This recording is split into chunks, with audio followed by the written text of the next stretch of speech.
COVID-19 Vaccine Damage Bill, second reading. Al? Sir Christopher Chope. Madam Deputy Speaker, it's a pleasure to move the second reading of the COVID-19 Vaccine Damage Bill, which is a very hot topic.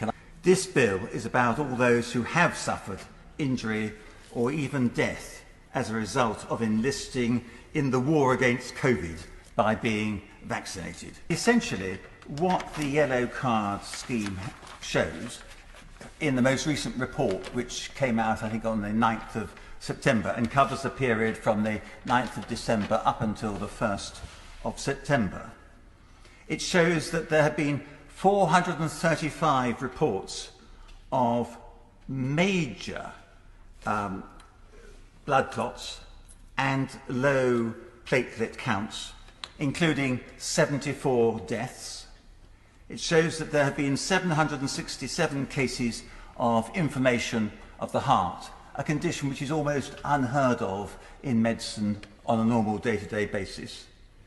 It shows that there have been some 35,000 reports of menstrual disorder, and there are all sorts of other effects which are set out in the comprehensive report. But it also, I think very worryingly, says that there are 1,632 reports of deaths having taken place shortly after vaccination. I think it's very important that we are able to put this issue into context, because there's a lot more damage being done to our citizens as a result of COVID-19 vaccinations than in any other vaccination programme in history. We've already got a lot of evidence that people have suffered damage or if not death as a result of these vaccinations, and there was recently a coroner's report of somebody, I think in the north of England, who had definitely, the coroner's verdict was that that person had died as a direct result of receiving the COVID-19 vaccine.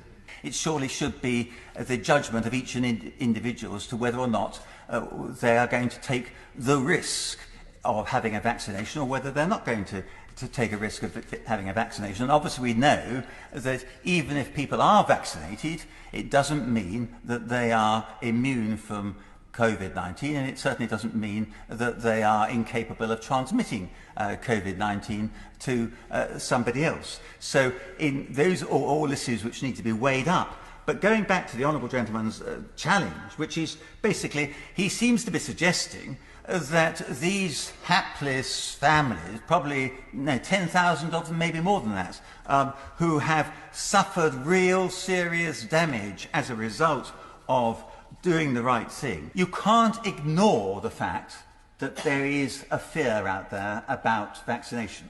And it's not, in a sense, you can't suppress reports of coroners saying somebody's died as a result of having a vaccination. You can't suppress reports. I know from my own personal knowledge of people who have suffered people in really good health, and then they had their first vaccine, and I know of one person in particular who then had a stroke and was in hospital for some time of that, and then had severe heart problems and even had to be referred to Harefield Hospital. Now, those are not just anecdotes, those are facts which are known across the country by people.